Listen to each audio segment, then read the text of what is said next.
Hola, com va? Avui continuarem amb la sèrie de vídeos sobre algunes incorreccions habituals en el valencià. Començarem en primer lloc per l'obligació. En valencià, l'obligació se sol expressar mitjançant dos sistemes.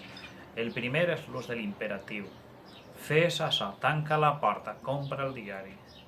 El segon dels casos, el segon dels usos, és la perífrasi d'obligació. I és així on sorgeixen els primers problemes, perquè sovint utilitzem perífrasis que són calcades del castellà, que són incorrectes. Vaja, per exemple, tens que comprar, malament. Hi ha que comprar, malament també. Deus de fer el deure, malament també. Però per quines les substituïm? En el primer cas, les expressions amb tenir que, tindre que, les substituirem per has de, hauràs de, he de, etc. És a dir, el verb haver de més infinitiu. El segon dels casos, l'expressió calcada del castellà hi ha que, en castellà hay que tampoc és correcta en valencià, la substituirem per l'expressió cal més la forma que siga. Cal fer el deure, cal respectar els parcs, etc. I per fi parlem de les expressions amb el verb deure. És totalment incorrecta l'expressió deure de més infinitiu. Deus de treballar, malament. Ara bé, respecte del verb deure més infinitiu, cal fer una sèrie de matisos. En primer lloc, el verb deure més infinitiu té sentit de probabilitat. Si jo veig un xiquet que em sembla conegut, li diré, tu deus ser... És a dir, probablement eres aquell que em va trencar el vidre, o el que siga, vaja. Però també cal dir que l'Acadèmia Valenciana de la Llengua reconeix aquest verb deure més infinitiu en sentit d'obligació i utilitza exemples com ara deus estudiar més. Per tant, encara que habitualment expliquem que el verb deure més infinitiu té sentit de probabilitat, l'Acadèmia Valenciana de la Llengua reconeix aquest sentit d'obligació. Continuem ara amb un sentit de l'infinitiu que no és admissible en valencià. Es tracta del sentit condicional quan va precedit de la preposició de.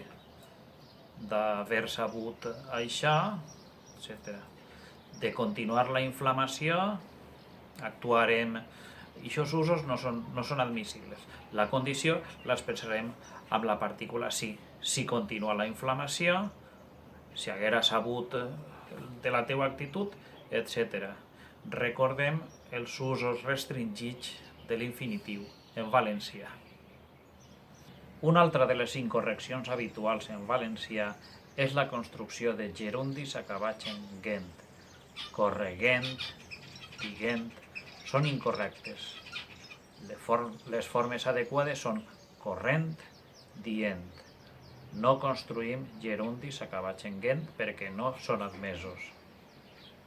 Una altra de les expressions que ja hem explicat en un vídeo anterior és l'ús de la paraula doncs en sentit causal. Això prové de la traducció del castellà pues per la paraula doncs. Anem a dir que es podria acceptar en dos usos, però en aquest en concret no. No podem dir el carrer està banyat, doncs ha plogut. No, el carrer està banyat perquè ha plogut, ja que ha plogut. Ixe ús de doncs no és admissible en valencià. Per tant, atenció amb ixes traduccions del castellà, del puesto que, por qué, en castellà no se substitueix mai per doncs. Doncs té altres usos, que ja veurem en un altre vídeo. Parlem ara de la diferència entre només junt i només separat, dues paraules. Només té el significat junt, té el significat de solament. Solament han vingut 3 persones. Només han vingut 3 persones. I no més, dues paraules separades, normalment seguides de la preposició de, indica quantitat. No han vingut més de 3 persones han vingut no més de 3 persones. I així, abans d'acabar, hem de fer una precisió. L'Acadèmia Valenciana de la Llengua reconeix el sentit que fins fa poc no era admès de la paraula només en sentit temporal, amb el significat de immediatament després de només aplegar, telefonen. És a dir, immediatament després d'aplegar, telefonen. Este ús ja diem que fins fa poc era incorrecte, però ara l'Acadèmia Valenciana ja el reconeix.